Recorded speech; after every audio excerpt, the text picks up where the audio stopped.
Welcome to That 30 Show, a podcast where we talk about the good, the bad, and the surprising parts of our 30s. I'm G, and I'm almost 30. My 20s are filled with milestone moments from graduating university to starting a career and moving out for the first time. I'm mostly excited about what this next decade will bring, and I've got an overwhelming feeling that the best years are yet to come. And I'm David. I'm already in my mid-30s. I used to have no back pain or trouble sleeping, but now I live off a healthy diet of self-help books and dream of being in bed by 10 p.m. every night. Join us each week as we try to figure out together what life in your 30s is all about.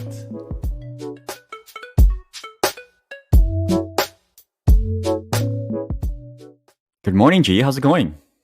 We're live again. Good morning. Happy Sunday. Another sunny weekend in Vancouver.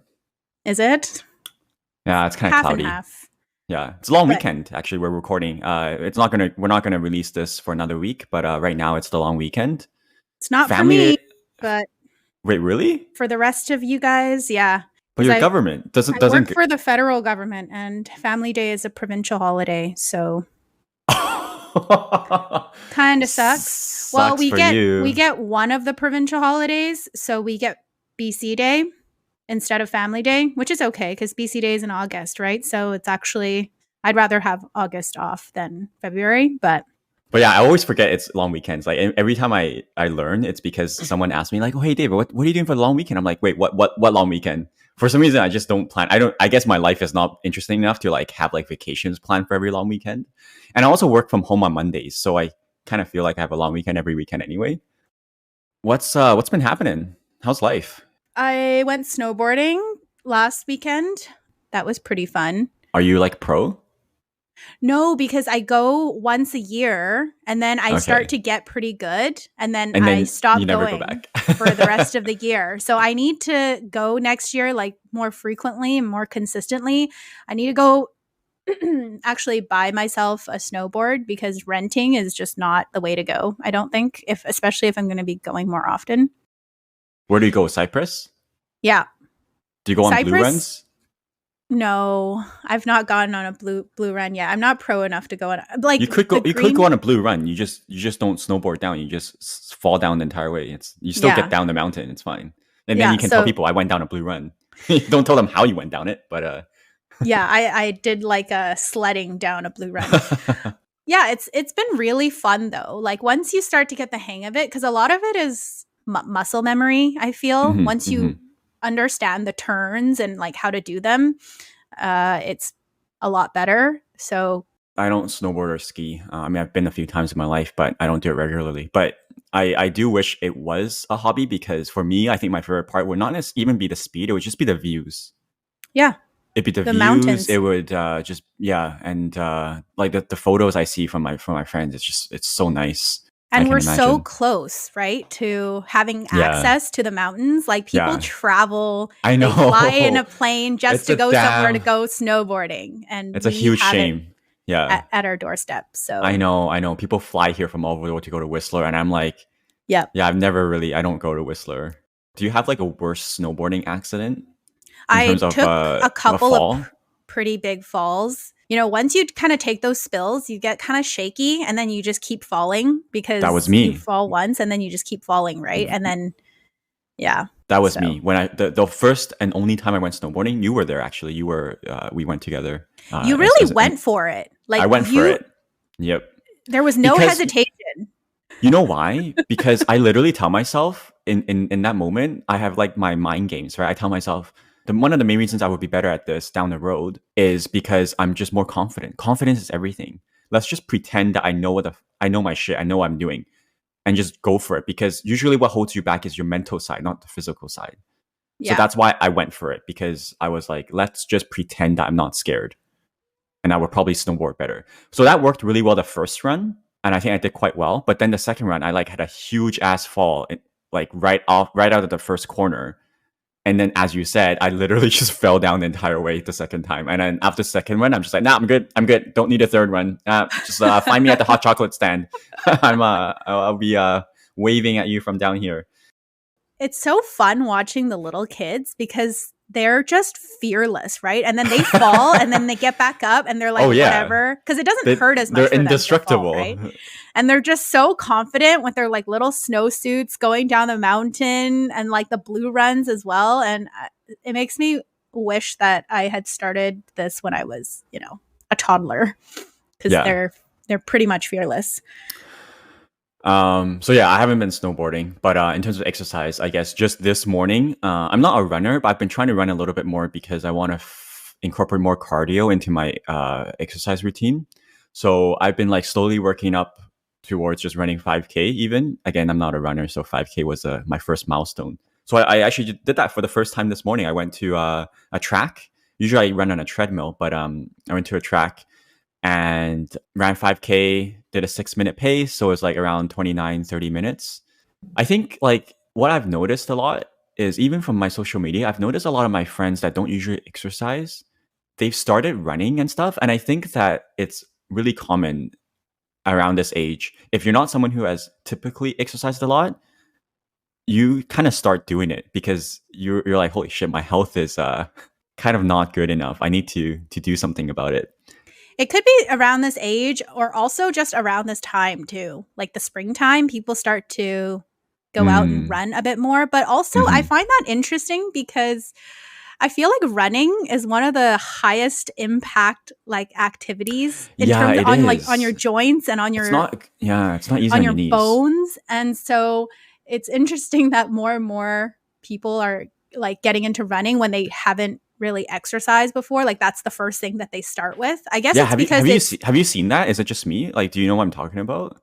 Do you have I any haven't friends that are kind of like really that? I You haven't haven't seen really that? seen that. Like it's mostly my friends who have already been running, but I think it's Okay. also just because it's like the easiest thing to do. You don't have to like go to a workout class or what, you just like literally everyone knows how to do it, right? You just go out and Yeah. run or you run on a treadmill. It's I have No. something to say about running too, but I'm just wondering, are you Oh training for something or are you just no, running I'm for not. fun? I mean, I am wanting to do the Vancouver Sun Run as a sort of a goal, Ooh.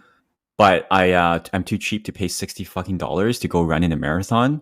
So You should I'm just not. join them, Yeah, yeah, yeah. like No, slip exactly. your way in. That's what my friends told me. They're like, David, you don't actually need to pay. You can still run. You just won't get the T-shirt and you won't get your time officially on the website. I'm like, oh, that's it. I can still run. Like, okay, I don't need a T-shirt. I have too many T-shirts, and I don't need my time on the website because my time's gonna suck anyway. So, Yeah, you just follow them. if I Like go, it's just because I know a few friends who are running, right? So like, it just be right. fun to run together, and it is a good sort of like target and to work towards. And you And can it's I just think track that yourself. Like, why do you need it on the website, yeah, right? exactly, exactly. So I think that's what I'm going to do. If I do run it, I'm not going to pay for it. I'm just going to show up and be a fraud. That's exciting. Well, it's nice to have something to work towards because running is also one of those things where you can really see like a progression. Like if you run faster. I have a high school friend that I noticed through social media that like he was sporty before. He played tennis. He was very good at swimming. But like he's on the larger side, which is fine. He was still very sporty, but he never ran. But now he's a father, and I just noticed in the past year he started running. He started posting his runs. He started going to marathons, and I think it's because he probably, like most of us during the pandemic, now that he's a dad, now he's in his 30s. I would assume he probably was like, oh, health not doing that good anymore. Let's get back on it. So I saw that, and then also my uncle. The other day, my sister was like, "Oh yeah, my sister lives in Hong Kong." She was like, "Oh yeah, my relatives visited me, but like one of the uncles didn't come because he was training for a marathon." And like my uncle, right? I don't know how old he is. I can imagine he's probably like in his 50s. And he Wow. only and he always was a hiker, but he was never like a runner. But in the past like 10 years, I've heard through the grapevine like, "Oh, your uncles in Hong Kong, they're all like getting into running now." it's like Huh. it's like a thing. But you're Interesting. right. It's weird because not weird, but like why is that the sport you do? Because it's so hard on your joints. Yeah, I think it's just because you can do it anywhere. You can literally go outside and do it anywhere. You can find a treadmill, do it anywhere. It's almost like the easiest thing you can do, like walking and running. And also, I think during the pandemic, probably a lot of people took up running because that was pretty much the only That's a thing you good could point. do. That's a good point. Yeah, yeah, yeah. So Wait, do you do cardio? I do classes like dance or boxing or spin. Those are like my cardio workouts. When did you start boxing? I thought you don't like martial arts. Oh, like heavy bag boxing, not like boxing with people. Like Rumble. So you don't mind something that has this more violent angle to it, or this aggressive Oh no, angle to it. I punch it hard. I thought you were not that interested in doing stuff like jiu-jitsu and stuff because you weren't into the idea of like acting out aggressive movements. Oh no, that was not it. Oh, I just so didn't. so why are you into boxing and not into jiu-jitsu? Well, the rumble boxing is kind of different. I think it's not. It's you box to the beat. Like they play EDM and then you Oh just my hit god. eggs to the beat. It's not like. Okay. This is like literally okay. I don't know how this works. So this is literally like boxing, but like this spin class version of boxing. Yes, exactly. I can see how that's up your alley though. Boxing to Yeah, EDM music. exactly. It's not boxing with like a partner where you just You're not like learning like sparring techniques and stuff. No. You have your 6 basic moves and But I imagine you've improved your punch though. You've probably got a mean punch now. Yeah, it's definitely a good like upper body workout. And then spin is good for like lower body, right? And then dance is just all around fun.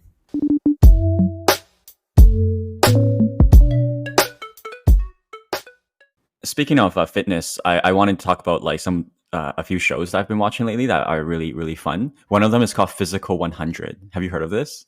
All my friends have been watching it. I haven't Why? started. You don't want to see like hot guys and gals shirtless compete against each other? It's pretty hot. Pretty good. It's pretty hot. Like their physiques are incredible. So it's a show on Netflix. It's a Korean reality show. And they essentially got, so I wasn't that interested to begin with because it was like, oh, here's a competition where like people compete to like demonstrate their physical prowess. I was like, okay, whatever. But then when I first watched it one day when I was super bored, I was immediately impressed and hooked because in the first 10 minutes, they introduced the contestants, 100 of them to start.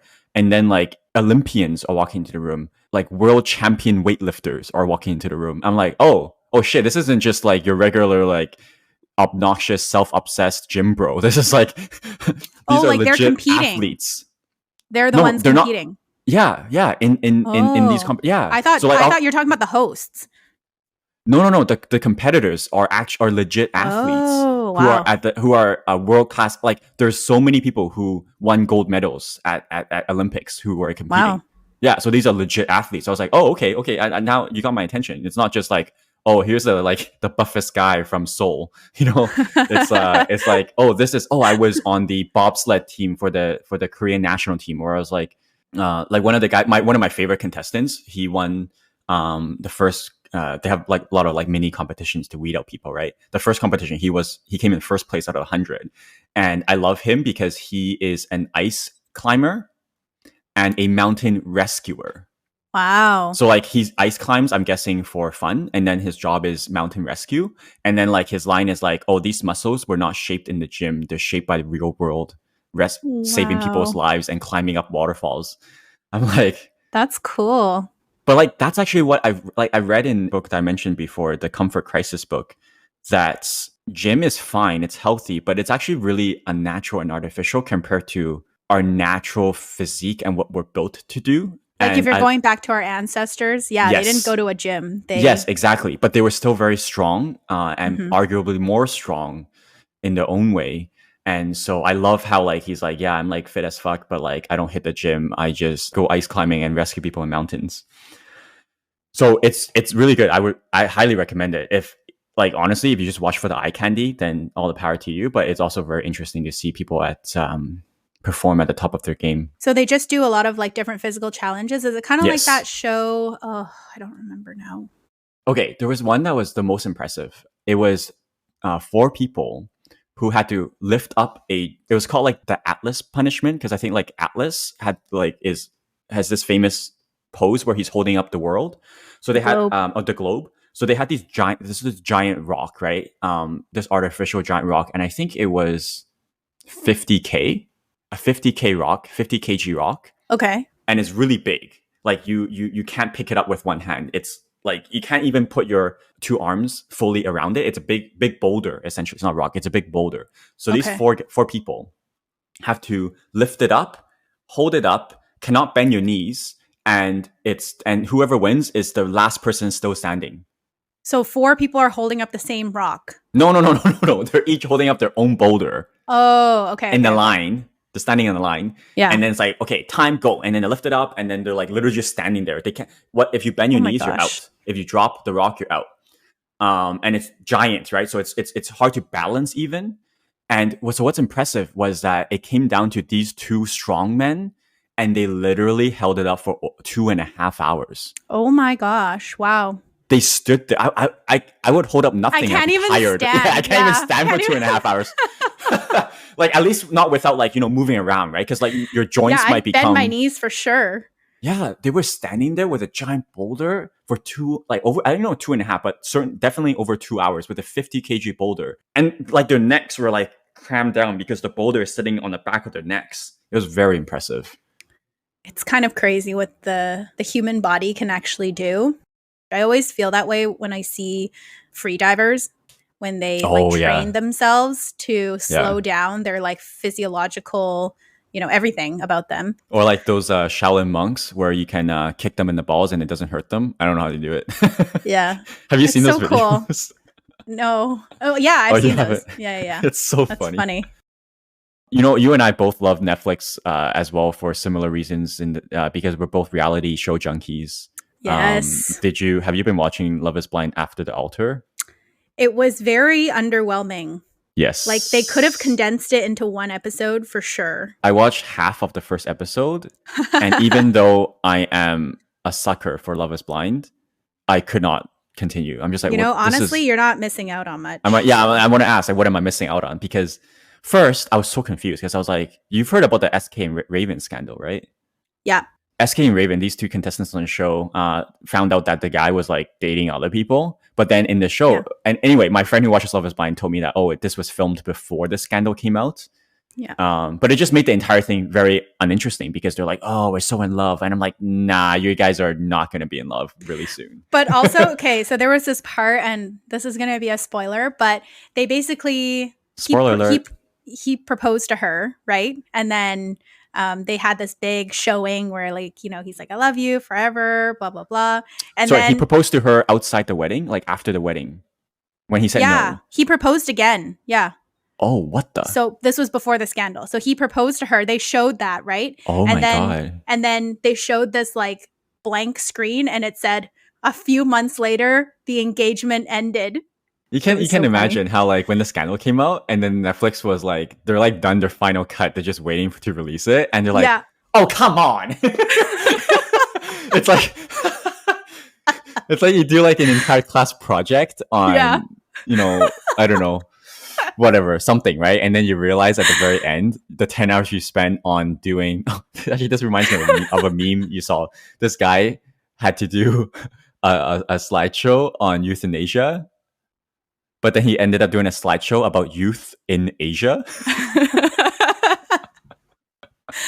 No, but yeah, that's exactly what happened, right? Because they're like, the producers really put in the least amount of effort for this. But then you can imagine they were probably done with the show. Yeah, they're probably like flip the table like, okay, fuck you guys. Because after that, they ended with like clips where it looked like Raven was filming herself, like in her living room or whatever. And she's just like, heartbroken and talking about that. But that's like, that was an added clip. Like you can totally tell that was just something that she filmed after the fact. Yeah. So there's also The Perfect Match, which I don't know if I have not watched. Yeah. But it's interesting because they're bringing on all of the contestants from other Netflix shows. So it's what? It's like basically everyone you've seen before on other shows. So from The Circle, Love is Blind, from Too Hot to Handle, from what? Yeah, from... Do I need to watch this? Who's on it? Who's on it? Like, that I would know. Perfect Beast or whatever. I'm sure you know, like most people. I hate that you're telling me this because it's freaking Sunday and my Netflix subscription ends on Tuesday. Well, you better get on it then. Why is your Netflix subscription ending on Tuesday? So, as you might know, Netflix has come with this...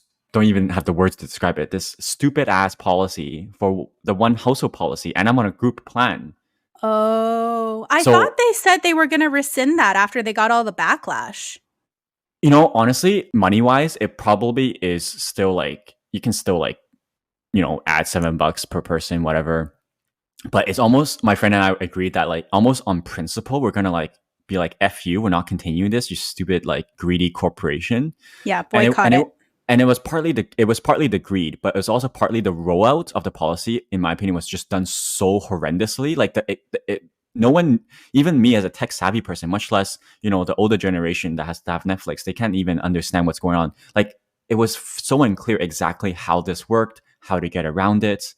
It was so bad, and I'm just so angry. Well, I'm not angry. Angry is a bit of a strong word. I'm not angry, but I'm just like, okay, screw you guys. You just want more of my money, and it's like enough. And Are they being greedy though? Because I mean, for each person to have their own account and pay for their own account, isn't that like no, okay, but because this is like so against the spirit of Netflix, like Netflix infamously, I don't know how long ago, maybe 5 years ago, infamously sent out a tweet many years ago saying like, "Oh, love is sharing your Netflix password," oh and it's just yeah. part of your brand to be like, yeah, everyone shares your Netflix, and I guess there's other ways I think that you could have done this. And again, it was the rollout, right? Partly it was the rollout that was like, okay, this makes no sense. Yeah. It was You're not pretty communicating this abrupt. very well. Yeah, you're not communicating this very well.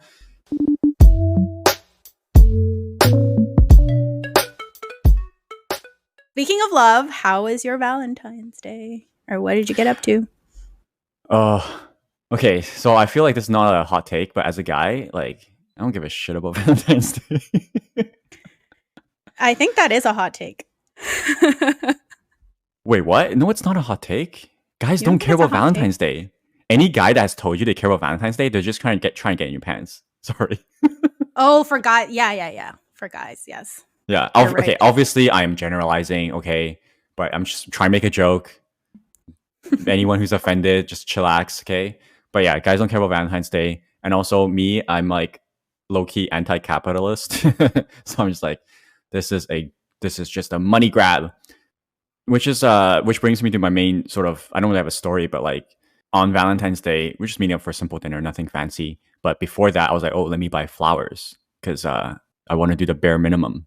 I go to the flower shop near my workplace, and then there's literally a lineup of like 30 people going out the door, and there isn't really any other flower shop in the vicinity that would be convenient for me to go to between there and like where I'm going for dinner.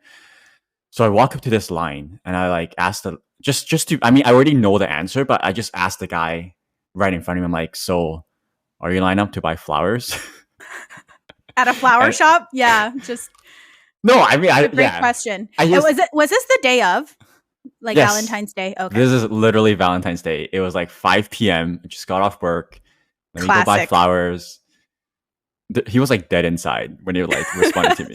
He was like, His eyes "Yes, were rolled all the way yeah, back to his head. yeah." He was like, "Yes, this is the line to buy flowers."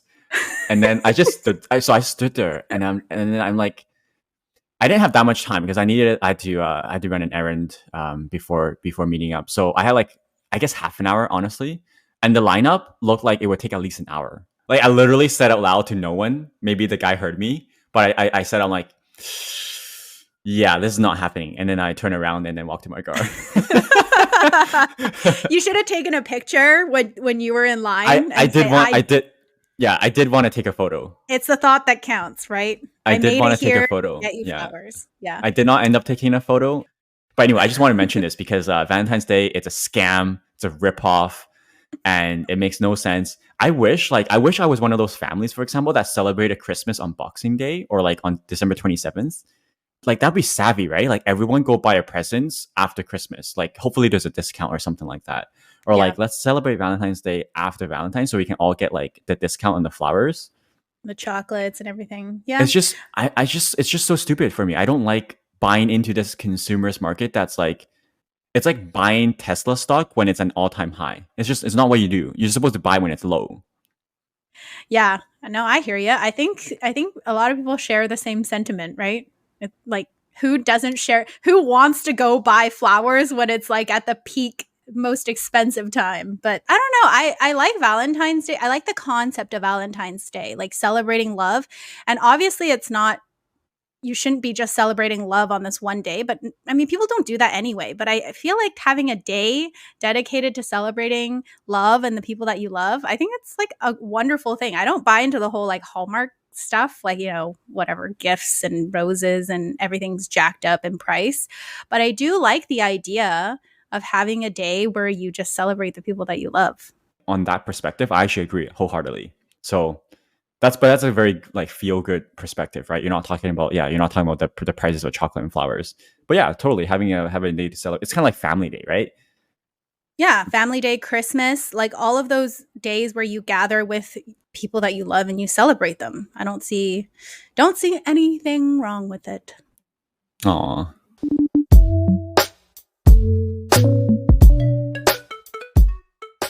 One of the most exciting things that happened this month was that we released our first and second episode of our podcast. So To our gigantic audience who were eagerly waiting for our... That's really exciting, right? Because we've been practicing for a while now, for a few months, and like finally getting it uploaded. Like that first time when I saw episode 1 on my Spotify, it was like such a surreal moment. And obviously, I mean, we don't have like the biggest audience ever. We have like a few friends. But to be clear, we haven't been trying to share this, right? We're just doing this for fun. We're trying to like, how does this work? Do we enjoy it before we like try to market it, I guess? But it's just so cool to see that because it's trippy. I think it was real trippy for me to see the podcast on my podcast player. Oh, one other thing in February, the Super Bowl. Did you watch it? I know Rihanna performed. That's a little out, and I heard that there was a controversial foul at the end that allowed them not to come back or something. And then like the same people who won last year won again this year. That's all I know. I don't even remember who won, but I did watch the halftime show, which is... He's like, did you watch the Super Bowl? I don't even know who won, but did you watch it? That's like the most important detail.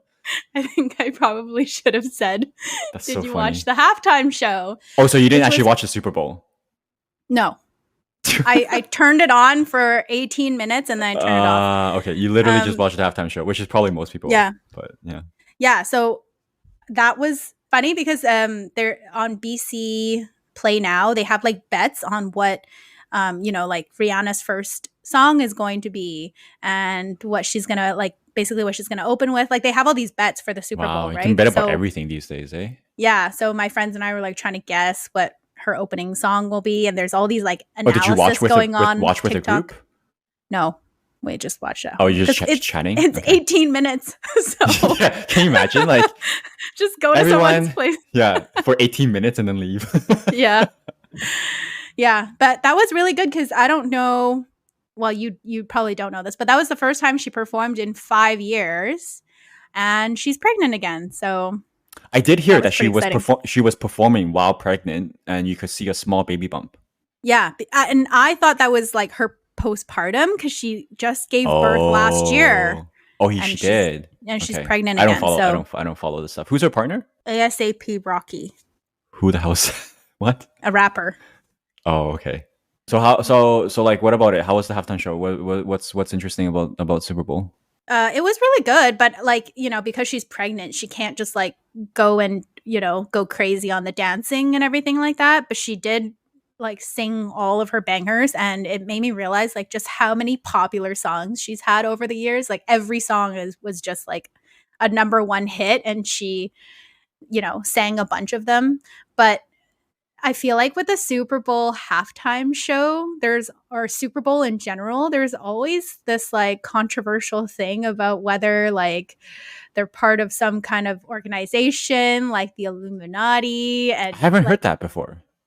Really? Yeah. It's like every time. When you say controversy, the only thing I think about is Janet Jackson's boob. How does Janet Jackson's Nipplegate? Yeah, how does that relate to Illuminati? Wait, what are you talking about? No, not that. But there's always like these Illuminate me. There's always these videos that pop up after that are like, oh, this symbol was shown, and like they so for like Rihanna's stage, it kind of looked like it was like a triangle, and she also did that little like triangle hand symbol or whatever. She did? When she was performing. Yeah. What? So and then they go back to all the other Super Bowls, and like here was where they like inserted that, and here was where they inserted this in the halftime show, and like symbols and stuff like that. And they're like, yeah, you can only perform in the halftime show if you like do the symbol, or if you agree to do the symbol in some way throughout your show, or if you're like part of like, or if you are part of the Illuminati. Mm-hmm. And so they're just thinking that this like Damn. elitist organization just runs the Super Bowl and runs the world, you know. So there's always that conversation after the Super Bowl. I feel it's pretty interesting. The only thing I heard about the stage, as you alluded to, is a bit of a triangle, right? Like hers is in the middle, it's higher. There's these two floating stages on her left and right that are a bit lower. Yep. I don't think you'll get this reference, but what I saw online, it was a meme. In Super Smash Bros, there's a stage or like there's I an saw arena that is literally like that. If you've Yeah. ever played it, it's like that. And it was pretty That's pretty funny. funny. That's pretty funny. Yeah. So I don't know about how I feel about Illuminati, but I feel like yeah, this idea that there's actually things out there that are controlling the world or like this world government thing. I don't know. I feel like a lot of these things feel more believable. At least, okay, I guess speaking for myself, feel more believable as I've gotten older, as I've learned more. Because I think when you're younger, there's a bit of naivete, right, to how this world works. But I think as I've gotten older, I've certainly felt like I've drawn the curtains back a little bit with how the U.S. healthcare system works or doesn't work, rather. The pharmaceutical companies, how there's like basically like 5 companies that own all the different brands out there. How during the inflation time this past few years, the past year or so, like supermarkets have still been reaping record profits. Corporations just doing shady shit and leaving us the 99% to wallow in our misery. I think that this more jaded view of the world, even if it's not real, it seems more believable as you get a little bit older and you're like, the world's kind of fucked. I think as you get older, you kind of realize that you take what is in the mainstream media with a grain of salt. Like you learn not to trust every single headline that you're reading Oh, because totally. as you dig into it, right? Like, yeah, I feel like when I was younger, I just read the headlines or whatever, and I'm like, oh my gosh, like this is crazy. But now you're like, okay, is this actually true? Like, where's the evidence? Well, like you learn to analyze it a bit more. Well, you know what? I mean, it's partly that, partly developing critical thinking skills after you graduate from university. But I do think that, unfortunately, contrary to the theme of our podcast, I do think it's probably more of a societal thing rather than an age thing. I think if you look at people in the 20s today, they're also looking at mainstream media with a grain of salt because, there have been pretty widespread questions about the legitimacy of a lot of mainstream media news in the past few years, I think. Yeah. And like certainly how they communicated the crisis of COVID was not done as well as they could have. There was a lot of conflicting messaging, and I think there's a disintegration of trust in the mainstream media by a lot of people. Some more extreme than others for sure. But I don't know if that's necessarily about 30s versus 20s. To be honest, I think that's just the state of the world right now. Yeah, you're right. I don't think it is. I think it's also with the rise of like social media and how everyone can post Yes. their own Yeah. opinions now versus everyone before. You only have the opinion of like mainstream media. So you kind of have to just trust what they say. But now everyone's kind of speaking their mind on their own platforms. So speak your truth. You have a wide range of opinions. My truth doesn't believe in gravity. The earth is flat. Well, one of my favorite conspiracy theories is anything to do with aliens. I've always loved extraterrestrial. I was a space nerd growing up, okay? And so for the past week, as you might have heard, all this balloon stuff has been absolutely crazy. Do you know what I'm talking about? I don't think I've followed it too closely. I know generally what you're talking about. Yeah. Okay, I'm curious, as someone who doesn't really follow the news super closely, tell me what has happened. There was a Chinese spy balloon over the US that got shot down. And I also read somewhere, or it's like an Instagram thing, that like one of the balloons was actually just like from this like club, like a leisure club. Oh, I haven't heard about that. And that was in the sky, and Canada shot that one down, and it cost like billions of dollars, but it ended up just being like a leisure club's like floating device that was up in the air. So. Yeah, I mean that's the thing. It's been absolutely it's been so funny and interesting because there are people like, oh, are these aliens? And that sounds funny, but like it's not as clear cut. So basically, there've been like 4 or 5 takedowns and or sightings over Canada and US in the past week or two. And the first one was the Chinese spy balloon. Everyone knows that. Well, China thinks it's a weather balloon. But everyone knows it's a balloon. There's footage of them shooting it down. There's footage of them recovering the debris in the ocean. Yeah. But there's no footage of the shoot takedown or the recovery of any of the other ones. In fact, both US and Canada have respectively talked about their own shoot down thing. And they're like, we don't know if we'll ever recover it. Because it's like in the wilderness of Alaska or in the wilderness of Yukon. Right. And the NORAD commander at one point in a press conference was like, we're not calling these balloons. We're calling them objects. And I can't rule out anything at this point. We don't know. So they're UFOs. Yeah, they're literally UFOs. Like, I think right now, based on what I've heard, it's obvious the first one was a balloon. We can all see that. We all saw that. The other stuff, there might be balloons. They're probably balloons, but there was no concrete evidence that was provided that they are actually balloons. So, do you believe in aliens? Yes. Yes. I mean, this is yeah, of course. I mean, you know, of course, hour long. Yeah, this is an hour-long conversation, but like, yeah, come on. Have you seen those photos that James Webb Telescope has come back with? And it's like this photo of it's a starry sky essentially. There's like hundreds of like white lights, and it's like every single dot of white light you see in this photo is in and of itself an entire galaxy of billions and billions of stars and planets. And it just blows your mind, the vastness of. Okay, I'm not even high. Okay, I just need to stop. Well, you know, maybe we'll see one day. Who knows? So it sounds like we've both had it's an interesting February. I think next week we'll talk about our morning routines a little bit next week, because we're both like weirdly super passionate about that stuff, I think. Yeah, I'm so enthusiastic about it. The greatest joys in my life is talking about morning routines. Oh no. Oh my gosh. So okay. I think next week's episode is going to be a really good one. Yeah. We'll end it here. Catch you guys another time. Sounds good. Bye. Bye.